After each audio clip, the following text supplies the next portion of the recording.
Urban FM 104.5. Urban FM 104.5. Vous êtes sur les 104.5 Urban FM, la station urbaine, et vous écoutez le Da Fresh Morning, le réveil matinal au plus de la capitale sur la radio. La plus haute de la capitale, comme tous les jeudis, on reçoit l'équipe de l'Institut français. Et aujourd'hui, on ne sera pas avec Gotan, qui est quelque part dans les parages, mais on a Samira Akwe Ndemezogo et Dieudonné Nyangona, sans oublier Monsieur Dominique Doma, qui est avec nous, un illustre personnage du théâtre gabonais. Madame Akwe, bonjour.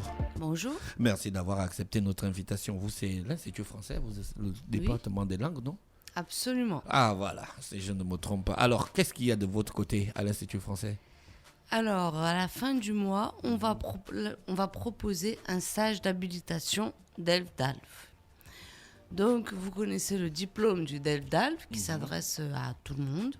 Là, je vais maintenant m'adresser particulièrement aux enseignants de français ou aux personnes qui sont diplômées ou qui ont des attestations liées donc à l'enseignement de la langue française. Donc, ce stage d'habilitation a pour objectif de former les enseignants de français à devenir examinateurs et correcteurs des épreuves du DELF et du DALF. Donc c'est une formation qui habituellement se fait plutôt en France. Donc c'est une occasion unique pour ces professionnels d'acquérir une nouvelle certification. Donc ça se déroulera du 25 au 29 avril à l'Institut français. Et donc comme je disais, ça leur permettra d'être habilités à faire passer les épreuves du DELF et du DALF à l'Institut français au Gabon et au niveau international. C'est une certification qui est reconnue au niveau international, délivrée par France Éducation Internationale. Ces épreuves sont difficiles. Pourquoi il faut forcément avoir une autre certification? Oui, c'est une formation professionnelle. C'est une formation professionnelle. Les épreuves du DELF qui sont difficiles, oui. C'est un diplôme, ça débouche sur un diplôme qui est valable à vie. Donc qui est en fonction des niveaux, c'est plus ou moins difficile, mais effectivement c'est quelque chose de sérieux et de reconnu. Donc c'est pour ça que pour faire passer ces épreuves, il faut être habilité et formé. D'accord, ça se passe quand?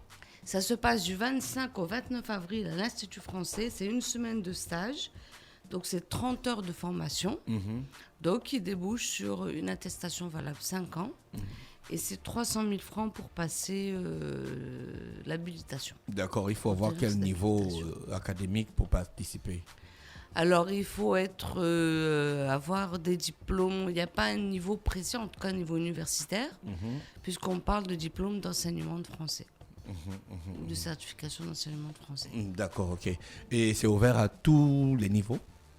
Oui, absolument. Il n'y a pas, si j'ai un docteur en S-lettres, je peux encore participer? Ah, bien sûr, puisque c'est une nouvelle formation, une nouvelle compétence que vous acquérez en suivant cette formation. Ça se fait en présentiel ou C'est en présentiel. C'est en présentiel sur une semaine. C'est une formation intensive et donc qui est très valorisante pour les enseignants de français. Et aussi qui permet en fait qui leur permettrait de travailler à la fois avec nous à l'Institut et comme je le disais, même pour les personnes qui souhaitent voyager ou autres, partout on propose des épreuves du DELF partout dans le monde, de valoriser cette attestation. C'est pas tant un concours, c'est une formation. C'est une formation. Après la formation, il y a l'attestation. Voilà. Donc, il n'y aura pas les meilleures notes, il n'y aura pas échoué au premier de la classe. Si. Non. On peut rater? Ah, bien sûr. Oui, il faut valider l'attestation. Et c'est quoi le contenu? Les QCM, études de texte, texte argumentatif, rédaction, je sais pas. Non, là, c'est différent des épreuves du DELF-DALF. Là, c'est vraiment une formation pour les enseignants. Donc, on les forme d'abord. Ils suivent un cours. Avec une personne habilitée à donner ce cours.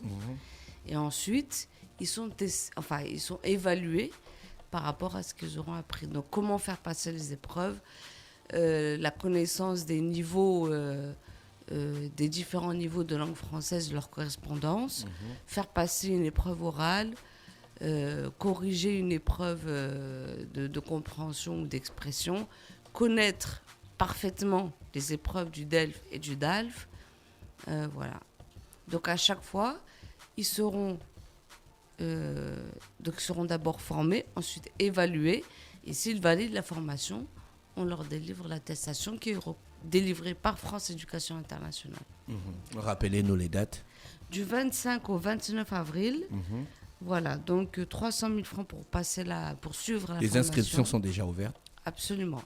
Donc là, il faut me contacter au 065 54 16 28. 065 54 16 28. D'accord. Merci Madame Samira Koïdé-Mezogo qui est avec nous ce matin sur les 104.5 qui venait nous parler donc du stage d'habilitation. C'est le DELF. Hein? DELF et DALF. DELF, c'est...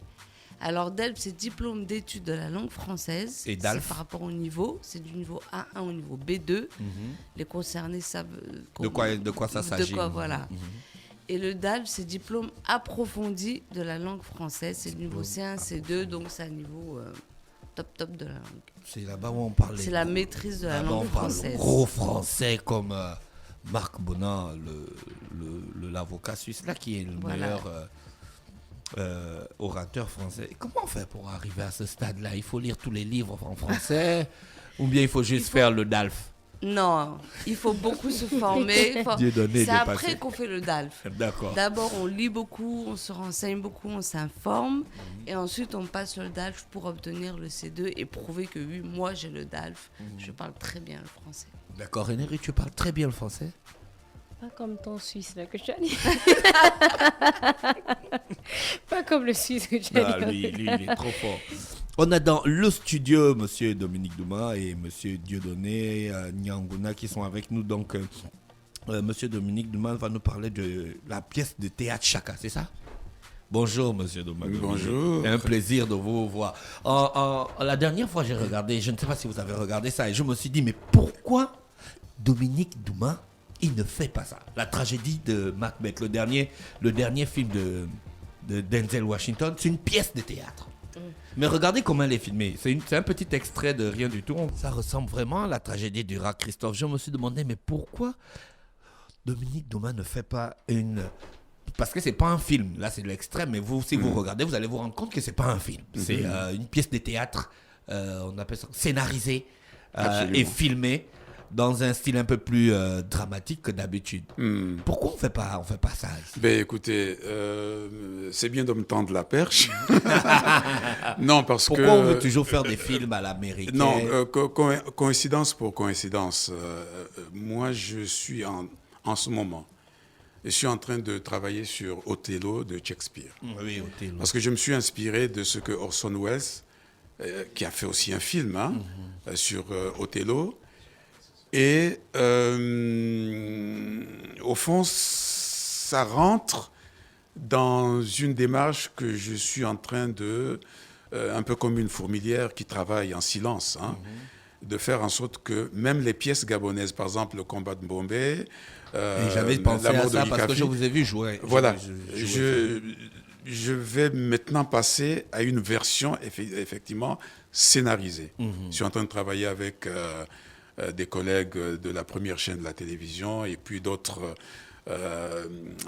du cinéma gabonais. Et on est en train de faire effectivement ce découpage-là pour désormais certaines pièces, mais vraiment les filmer dans cette version. Voilà, une version vraiment, la version est vraiment théâtrale. Absolument. C'est vraiment, j'ai l'impression que c'est pas la première fois que Denzel Washington il a fait ça avec Fences. C'est vraiment du théâtre. Vous sentez que bon là, c'est pas du jeu du cinéma, c'est un jeu théâtral. Pourquoi nous non, disons que l'avantage qu'il y a avec eux, c'est parce que il y a une culture, disons, de la transposition des pièces de théâtre, par exemple en format cinéma, qui est presque, disons, installée. Nous, en Afrique, Dieudonné peut être complété. Techniquement parlant, on n'est pas encore, disons, arrivé à ce stade-là. Voyez, parce qu'une équipe, moi j'ai fait le théâtre télévisé avec ma troupe télé-théâtre, avec la première chaîne de la télévision. Oui, je me rappelle. Mais je vous assure que c'est un autre domaine hein, pour cette équipe technique-là de filmer des pièces de théâtre, par exemple. Rien que cela. Voyez. Donc, c'est une formation qui mérite étendue aux acteurs. Déjà, les acteurs doivent savoir que on quitte la pièce pour, disons, une prestation cinématographique, mais aussi avoir une équipe qui sache aussi filmer une pièce de théâtre scénarisée. Mais les pièces de théâtre c'est facile parce que... Les pièces de théâtre sont filmées depuis des années. Quand on était petit à la RTG, on voyait des pièces de théâtre le dimanche. Oui, mais c'était des pièces de théâtre qu'on voyait à la télé. Oui, c'est ce que je faisais avec Télé-Théâtre. Mais cette équipe-là a presque vieilli, a presque abandonné aussi. Hein. Donc il faut... C'est pourquoi je disais que je suis en train de rappeler ce beau monde-là pour maintenant refaire ce que nous faisions dans le temps avec certaines pièces qui ont fait connaître le théâtre gabonais, même au niveau de l'URTNA, parce que plusieurs pièces ont été achetées dans le cadre de l'URTNA, par exemple. Ça se fait, le moment venu, on reviendra pour parler de cela. Donc vous faites la pièce de Chaka. Oui. C'est presque la 25e fois que qu'on demande cette pièce. Déjà... Non, mais... Est-ce que c'est vous qui l'avez écrite? Non, c'est un poème à plusieurs voix de Léopold Sédar Senghor. Donc, nous, en Afrique, il y a plusieurs versions. Hein, parce que, moi, j'ai fait une version qui est plus, disons, qui tend vers le théâtre total. C'est-à-dire qui met en symbiose le texte, la danse, la performance, et c'est ce qui fait en sorte que ça devient un spectacle total. C'est quoi l'histoire de Chaka? C'est l'histoire qu'on connaît à la télé, là. Absolument. C'est la même histoire, mais la différence, c'est que beaucoup d'auteurs ont écrit sur Chaka, mais Senghor a développé le côté intime de Chaka, parce que la pièce que nous jouons, disons, parle de l'agonie de Chaka. Il vient d'être poignardé, assassiné par ses demi-frères, et puis il ne lui reste que quelques minutes, ou bien peut-être même quelques secondes, avant de mourir. Et à ce moment-là, il y a une forme de confession. Vous voyez, la Voix Blanche, qui est l'un des personnages principaux, disons, lui reproche sa bataille chevaleresque. Le blanc qui est toujours à côté de lui. Absolument. Mais maintenant, Chaka s'exprime. Il dit pourquoi il a mené toutes ces batailles-là, pourquoi il a combattu, disons, les Blancs, pourquoi il a voulu, par exemple, fédérer le peuple africain via l'Afrique du Sud. Donc, et puis surtout, le grand mal, c'est qu'il a assassiné Nolivé, sa belle épouse. Et toute l'histoire tourne autour de disons, ce côté sentimental. On découvre que Chaka a été, malgré le fait qu'il ait été sanguinaire, comme on dit, mais il avait un cœur. Il avait aimé Nolivé, mais malheureusement, pour le pouvoir, pour ne pas être distrait par, disons, l'attirance, il fallait qu'elle sacrifie, il fallait qu'il sacrifie Nolivé, qui était vraiment sa raison de vivre. Et c'est la raison pour laquelle la plupart des guerriers de Chaka étaient castrés. Parce que pour le pouvoir, pour gagner la bataille, il fallait mais vraiment se libérer de toute attirance sexuelle, charnelle. C'est la même histoire que l'on va retrouver dans votre pièce, ou vous avez réajusté en fonction de votre imagination? Non. Nous avons respecté le texte de Senghor. Nous l'avons seulement, disons, enrichi avec, disons, parce que ça reste un spectacle. Parce que si vous prenez, pour nos amis auditeurs qui nous écoutent, ils peuvent, par exemple, lire l'œuvre intégrale de Senghor dans Tropique. C'est là où on retrouve ce poème à plusieurs voix de Chaka Zulu. Mais quand vous lisez le texte, en 5 minutes, vous avez lu, disons, le texte. Mais or que nous, sur le plan spectaculaire, on a rendu cela spectaculaire. On a donné du volume à Chaka Zulu. On a donné du volume à toute la philosophie qui est sous-entendue dans le texte. Et c'est ça qui fait le spectacle. Monsieur Douma, pourquoi nos pièces de théâtre au Gabon sont toujours éloignées de nos réalités quotidiennes? Pourquoi vous ne faites pas une pièce de théâtre où on retrouve on appelle ça comment, nos problèmes du quotidien? Mais, genre, par exemple, comme j'ai regardé la pièce de Le Barbier de Séville, par exemple. Cher ami, je dois vous dire que non, le théâtre est universel. Le théâtre, disons, aborde les thèmes humains. Mais les deux plus grandes pièces de théâtre qu'on vous reconnaît, c'est Chaka Zulu et La mort de Guy Kavi. Mais il y a aussi le combat de Mbombé qui parle un peu de la le résistance. Combat de Mbombé, oui. Voilà, j'ai fait jouer aussi, qu'on appelle l'étudiant de Soweto. C'est trop loin de nous. Non, ce n'est pas loin de nous. Pourquoi vous ne faites pas... Non, cher ami, ce n'est pas loin de nous parce que... Les problèmes d'Urban FM. Je fais une pièce de théâtre. Je vais vous dire, intéressant. Non, je vais vous dire pourquoi Chaka Zulu, par exemple, n'est pas loin de chez nous. Parce que tout simplement, vous savez que l'Afrique du Sud a vécu le problème de l'apartheid. Mais si vous essayez d'adapter le problème de l'apartheid, par exemple, au Gabon, par exemple, je prends seulement mon pays, vous n'êtes pas d'accord avec moi que, par exemple, au Gabon, il y a, disons, deux sociétés, une société des privilégiés et puis une société, par exemple, des martyrisés? Si. Et c'est un peu comme toute l'Afrique. Et l'Afrique a besoin des personnes qui viennent, par exemple, faire en sorte qu'un peuple qui est martyrisé soit libéré.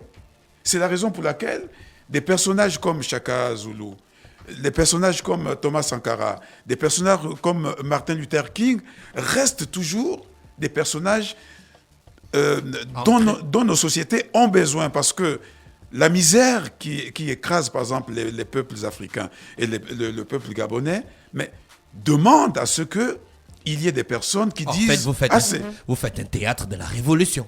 Mais bien sûr que oui. Pour le moment, il y a aussi des théâtres de la... Je sais pas, de l'émotion, de l'amour, des problèmes sociaux, non, l'amour, disons... Vous voulez mélanger tout ça dedans, parce que nous, on a besoin de choses un peu plus qui soient proches de nous. Mais Chaka Zulu est proche de nous. Chaka Zulu est proche de nos réalités. L'amour est dedans. Est-ce qu'il n'y a pas des crimes, par exemple, passionnels ici? Si, il y en a. Chaka, à cause du pouvoir, disons, a assassiné son épouse. Les injustices, est-ce que nous ne les vivons pas au Gabon? Chaka lutte contre les injustices. La séparation, par exemple, des gens, elle existe chez nous. Mais Chaka s'est battu pour faire en sorte que les gens soient frères. Le vivre ensemble, nous prenons le vivre ensemble jusqu'à présent. Voyez, donc, c'est pour vous dire que quand on regarde le spectacle de Chaka, et c'est la raison pour laquelle j'insiste sur ce personnage-là, parce que nos sociétés ont besoin, au XXIe siècle, de ces personnages-là pour rationaliser nos sociétés. Il n'y a pas que l'amour, dire à une femme « je t'aime », mais là, vous en convenez que Roméo et Juliette, c'est l'une des plus grandes pièces de théâtre de l'histoire de l'humanité. Bien sûr que oui. Ça traite de l'amour. Mais bien sûr. Mais dans l'amour, là, il y a le père qui ne veut pas, il y a le gars qui veut. C'est des choses comme ça aussi qu'on vit au quotidien. Vous ne pouvez pas ignorer ça. Mais d'accord. Pourquoi vous voulez rester subversif dans votre théâtre? Non, c'est pas, mais le théâtre est à l'origine un art subversif. Le théâtre est un art révolutionnaire. Le théâtre est un art sincère. Et quand on est blessé dans sa chair, en tant qu'homme de théâtre... En fait, vous réglez vos problèmes. Non. Non, le théâtre ne règle pas des problèmes individuels. Je dis, vous réglez vos problèmes à travers le théâtre. C'est-à-dire que vous voulez vous épanouir à travers les manquements que vous trouvez à notre société. Mais et bien vous sûr injectez ça dans le théâtre. Mais le théâtre, c'est la catharsis. Hein. Nous allons vers le théâtre pour retrouver des solutions dans ce que nous vivons de conflictuel dans tous les jours. Parce que moi, je serais très, très, très mal à l'aise si je sais, par exemple, que vous qui êtes avec moi qu'on appelle ça, dans le studio, vous avez fait, par exemple, 1 an sans avoir votre salaire, par exemple. Et pourtant, vous travaillez 24 heures sur 24. Alors, savoir que, malgré le fait que vous travaillez 24 heures sur 24, vous n'avez pas votre salaire, mais moi qui suis homme de théâtre, je suis sensible, hein, je me mets à votre place et je parle à votre place. Mais pourquoi vous n'écrivez pas sur ça, justement? Voilà, les Non. problèmes comme ça. Ça, c'est un problème comme vous l'avez soulevé. Non, l'honnêteté intellectuelle, moi, je suis pour l'honnêteté intellectuelle. Quand vous avez, parce que nous, hommes de théâtre, et Dieudonné va le dire aussi, nous avons une matière qui est, disons, très abondante. Nous avons déjà des pièces écrites par nos aînés. Nous venons au théâtre après les Shakespeare, après les Molières, après d'autres auteurs, après Sonny Laboutanzi, après d'autres. Mais quand nous venons, nous trouvons des pièces qui parlent déjà de ce que nous voulons. Oui, mais c'est des émotions d'autres personnes. Mais non. C'est des Ça, c'est ce sensibilités que d'autres non, personnes. non, Parce que, non, pas du Dieudonné, s'il vous plaît, dites-moi, Sonny Laboutanzi, quand il écrit avec ses propres réalités, ses propres émotions, sa propre façon de voir le monde. Mais nous réagissons. C'est pas pareil que moi, un Gabonais. Avec sa poétique, mais par contre, les problématiques sont toujours les mêmes. Les problématiques ne sont pas ressenties Si, de si, la si. même manière. Non, je dis pas ressenti. Il écrit avec sa poétique, mais Oui, les mais- problématiques sont les mêmes. La parce que le force monde du n'a pas théâtre, d'autres c'est que les problématiques. émotions, il n'y a pas un viaduc dans nos émotions, il n'y a pas un pont. On est là, vous êtes sur la scène, nous on est assis dans le public Oui. et puis on vous voit. On Mais nous- ressent ça Mais directement. nous les Excusez-moi, crayons. frère. Mais nous les crayons. Excusez-moi, frère Dominique, je vais Oui. juste dire une chose, c'est que dans l'art dramatique, on a évidemment un ensemble d'art assez important qui constitue l'art dramatique. Par exemple, la dramaturgie, l'écriture dramatique est très importante. Ça veut dire quoi? Si on a un auteur qui ne sait pas écrire, même s'il est d'aujourd'hui, même s'il habite au Gabon au XXIe siècle, en 2022, s'il ne maîtrise pas l'art dramatique, il pourrait raconter les problèmes d'aujourd'hui, ça ne touchera personne, parce qu'il n'a pas la technique Je de suis savoir d'accord écrire. avec vous. Et C'est donc, du pourquoi je coup, vous la dis que question vous n'est pas transmettez simplement... rapidement les La émotions. question n'est pas simplement qu'une personne d'ici, maintenant, écrive les problèmes de maintenant ici. La question, c'est qu'il ait l'art dramatique, qu'il maîtrise la poétique de savoir le faire. Comme M. Dominique parle de Senghor, c'est parce que Senghor est un grand poète. Et Est-ce que vous vous rendez avec compte l'art de Senghor, Senghor pourrait mieux toucher les gens que si moi, qui ne suis pas poète pour un sou, je m'amusais à raconter une histoire brazzavilloise ou togolaise ou tout ce que tu veux, qu'elle soit ancestrale ou qu'elle soit contemporaine, mais si je n'ai pas une poétique dans mon écriture qui soit aussi forte que celle de Baudelaire, je ne pourrais pas provoquer des émotions aux gens. Voilà, c'est ça. Donc c'est pour vous dire que c'est pourquoi je vous parlais de l'honnêteté intellectuelle au théâtre. Il y a un problème de sincérité. Lorsque vous trouvez, c'est-à-dire que vous observez la société, vous voulez exprimer quelque chose, vous voulez écrire quelque chose, mais si vous avez trouvé déjà une pièce qui parle déjà de cette problématique-là, pourquoi voulez-vous encore, disons, réécrire? Il faut faire votre réécriture quand vous faites votre mise en scène. C'est là où nous réécrivons le texte, c'est-à-dire avec notre voix, avec nos émotions, avec nos sensations, avec notre expression corporelle, nous réécrivons le texte que nous avons vu sur le papier. Parce qu'il y a une différence entre lire une pièce qui est écrite, noir sur blanc sur du papier, et jouer la pièce. Vous voyez? Donc, il y a donc deux écritures. Il y a l'écriture originelle, par exemple, Chaka Zulu de Senghor, mais maintenant, il y a une réécriture que nous, en tant que comédiens, en tant que metteurs en scène, nous mettons aussi en place. Donc maintenant, là, nous faisons valoir nos sensations, nos émotions.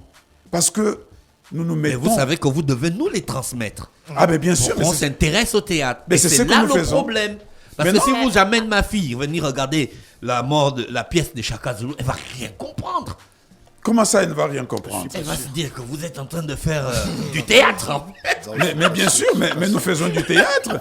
Mais vous voulez qu'on fasse... Il Non. faut Non, aujourd'hui mais- que le. Non, il ils faut viennent... aujourd'hui que. Non, ils Non, viennent... depuis que Non, ils sont invités pour regarder une pièce de théâtre.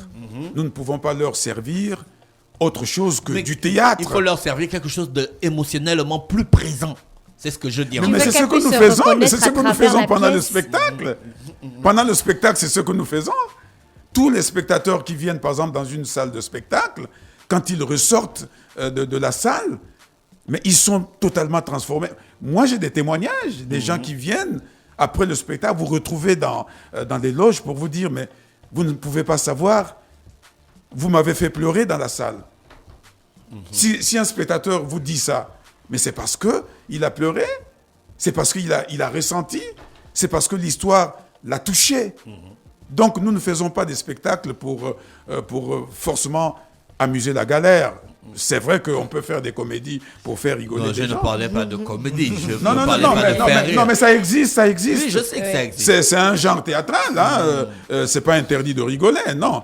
Mais lorsque nous voulons parler, par exemple, des thèmes graves, ben, nous y mettions.